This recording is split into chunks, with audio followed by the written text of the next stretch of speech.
रस फुटता उधळलाली भूपाळी रामपारी दिशादाही उजळल्या आल गोकुळ आपुल्या दारी निर्भेळ आणि सकस चवीच गोकुळ लई भारी। गोकुळ दूध संघाची दर्जेदार दुग्ध उत्पादने गोकुळ दूध, दही, तूप, दूध powder, cooking butter, table butter, paneer, इलायची श्रीखंड, आंबा श्रीखंड, फ्रूट श्रीखंड, ताक आणि लस्सी। गोकुळ दूध आणि दर्जेदार दुग्ध उत्पादने, चव आहे कोल्हापुरी, गोकुळ लई भारी। हजारो भाविकांचं श्रद्धास्थान असलेल्या तेरवण मेढ्यातील श्रीदेव नागनाथ तीर्थक्षेत्रावर महाशिवरात्रीला होणारा यात्रा उत्सव मोठ्या उत्साहात आणि निर्विघ्नपणे पार पडावा यासाठी तालुका प्रशासन आणि स्थानिक देवस्थान सल्लागार समिती यांची संयुक्त नियोजन बैठक नागनाथ मंदिरच्या ठिकाणी पार पडली। तालुक्याचं प्रशासन प्रमुख तथा तहसीलदार अरुण खानोलकर, सहाय्यक पोलीस निरीक्षक जयेश ठाकूर, देवस्थान समितीचे अध्यक्ष देव गवस आणि सरपंच गवस यांच्या प्रमुख उपस्थितीत ही बैठक पार पडली। यावेळी बैठकीस महसूल विभागाकडून स्वतः तहसीलदार अरुण खानोलकर यांच्या समवेत नायब तहसीलदार सत्यवान गवस, मंडळ अधिकारी सावंत, सहाय्यक गटविकास अधिकारी निलेश यादव, वीज वितरणचे शाखा अभियंता गुरुदास मोरे, एसटी प्रशासनाचे आगार प्रमुख नरेंद्र बोधे, आरोग्य विभागाचे कर्मचारी तसेच देवस्थान समितीचे पदाधिकारी मनोहर गवस, भरत गवस, सखाराम सडेकर, रामा गवस, सामाजिक कार्यकर्ते मायकल लोबो, प्रवीण गवस, परेश ठाकूर, ग्रामस्थ यांच्या समवेत ही बैठक झाली।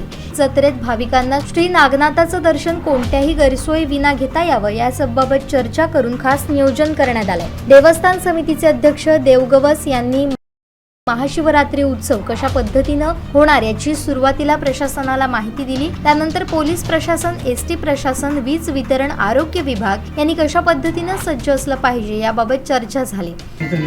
आदल्या दिवशी नाटक वगैरे रात्रीचा कार्यक्रम होते, नंतर दुसऱ्या दिवशी 4 वाजल्यापासून देव तीर्थ स्नान केल्यानंतर भाविकांना आंघोळीसाठी अशा प्रकारे पूर्ण दिवस संध्याकाळी 5 वाजेपर्यंत ते सगळा कार्यक्रम आम्ही जसे भाविक येतील तसं म्हणजे 5 वाजेपर्यंत गर्दी असते, नंतर 7-8 वाजेपर्यंत लोक येत असतात। अशा प्रकारचं नियोजन आहे। बाकी सगळे मांड वगैरे सगळं आम्ही ग्रामस्थांनी केलेलं आहे। सकाळी पहाटे 4ला हो, आदल्या दिवशी फक्त आदल्या दिवशी नाही 17 तारीख मला बंदोबस्त बंदोबस्त आदल्या दिवशी पाहिजे। साहेब अशा प्रकारे करतात।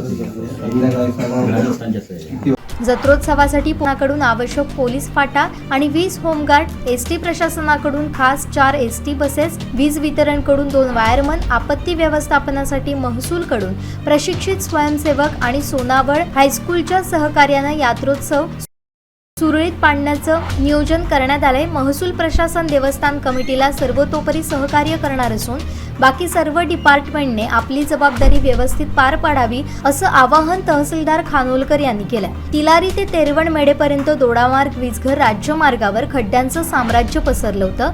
मात्र महाशिवरात्रीच्या तोंडावर सार्वजनिक बांधकाम खात्याचे उपअभियंता अनिल बडे यांच्या मार्गदर्शनाखाली मुळस ते तिलारी पर्यंत रस्त्यावरील सर्व खड्डे बुजवण्यात आले असून रस्त्यांची साईड पट्टी सुद्धा साफसफाई करण्यात आली आहे। तसेच यात्रोत्सवापूर्वी भेडशीपर्यंत रस्ता खड्डेमुक्त करण्याचं नियोजन बांधकाम खात्याचं असल्याची माहिती अनिल बडे यांनी दिली आहे। यावर्षी संपूर्ण तालुक्यातील शिवभक्तांना यात्रोत्सव खड्डेमुक्त प्रवास करून साजरा करता येणार आहे करण्याचं सर्वानुमते ठरलेलं आहे।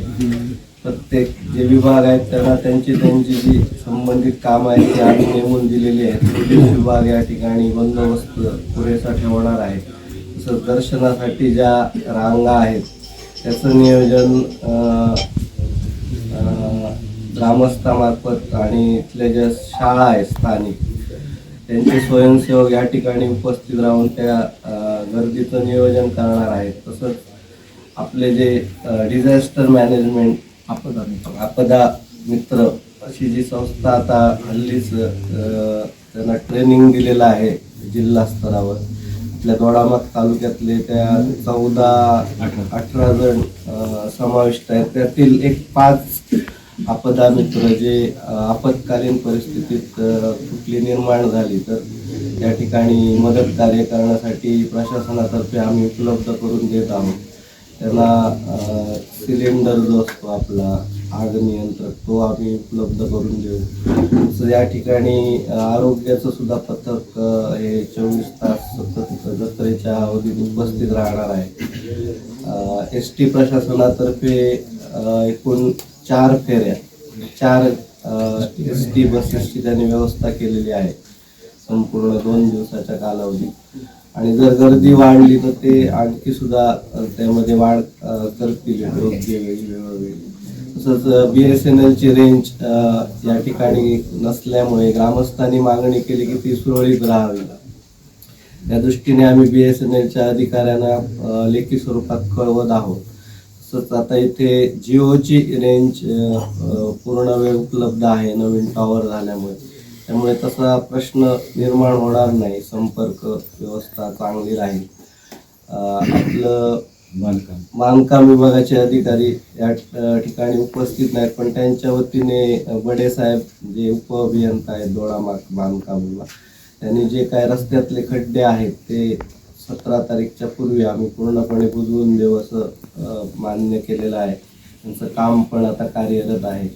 या ठिकाणी MSEBचे अधिकारी पण उपलब्ध आहेत. त्यांनी गेल्या वर्षीच्या नियोजनाप्रमाणे तिथला ट्रान्सफॉर्मर बदललेला आहे. जो संच खराब झालेला होता तर तो शिफ्ट केलेला नाही. या ठिकाणी धोका होण्याची शक्यता असल्याचं सर्वांचं मत आहे इथले, कारण ते ओपन स्पेस त्याच्या बाजूला असल्यामुळे तो जत्रेच्या कालावधीत त्यांनी तो बंदिस्त करून देण्याचं मान्य केलेलं आहे तात्पुरत्या स्वरूपात. आणि त्यानंतर त्याच्यावर परमनंट उपाययोजना ते करतील. त्यासाठी ग्रामपंचायत आणि इथल्या देवस्थान कमिटीने त्यांना पत्रव्यवहार करायचं सुद्धा मान्य केलं आहे. पूर्वी केलेलं आहे, पण नव्याने सुद्धा ते उद्या पत्रव्यवहार करणार आहेत. त्याची दखल घेऊन त्यांनी लवकरात लवकर ते पूर्ण करतील असं त्यांनी ते बैठकीच्या वेळी आपल्याला आश्वासित केलेलं आहे. तसंच या ठिकाणी पिण्याची पाण्याची व्यवस्था सुद्धा ग्रामपंचायत मार्फत केली जाणार आहे. आणि काही आपले मदत करते या ठिकाणी जे कंपनीवाले आहेत ते सुद्धा पाण्याची व्यवस्था करणार आहेत. प्रतिवर्षीप्रमाणे इथले काही सामाजिक कार्यकर्ते सुद्धा मदत करतात. ते सुद्धा पाण्याची आणि कोल्ड्रिंकची व्यवस्था या ठिकाणी ते करणार आहे. तसंच या ठिकाणी आमचे जे प्रशासन आहे त्यांच्याशी समन्वय ठेवून हा जो महाशिवरात्र उत्सव आहे तो शांततेत सुरळीतपणे पार पाडावा. धार्मिक आपले जे दर्शनाला जे लोक बाहेरून येणार आहेत भाविक, त्यांना कुठल्याही प्रकारे इकडे त्रास होणार नाही. त्यांची सगळी सुरळीतपणे दर्शनाची व्यवस्था करावी. कुठेही गर्दी गदारोळ होऊ नये याची पण त्यांनी चांगल्या प्रकारे नियोजन करावं. तसंच जे इथे व्यावसायिक आहेत, हॉटेल व्यावसायिक किंवा अन्य व्यावसायिक, त्यांना सुद्धा योग्य ठिकाणी जागा नेमून देऊन आपलं दर्शनाचा जो कालावधी आहे त्या कालावधीमध्ये कुठल्याही प्रकारे त्या ठिकाणी गर्दी गोंधळ होणार नाही याची त्यांनी दक्षता घ्यावी. त्यासाठी पोलीस पथक त्यांना मदत करेल. तसंच आमचे स्वयंसेवक सुद्धा मदत करतील.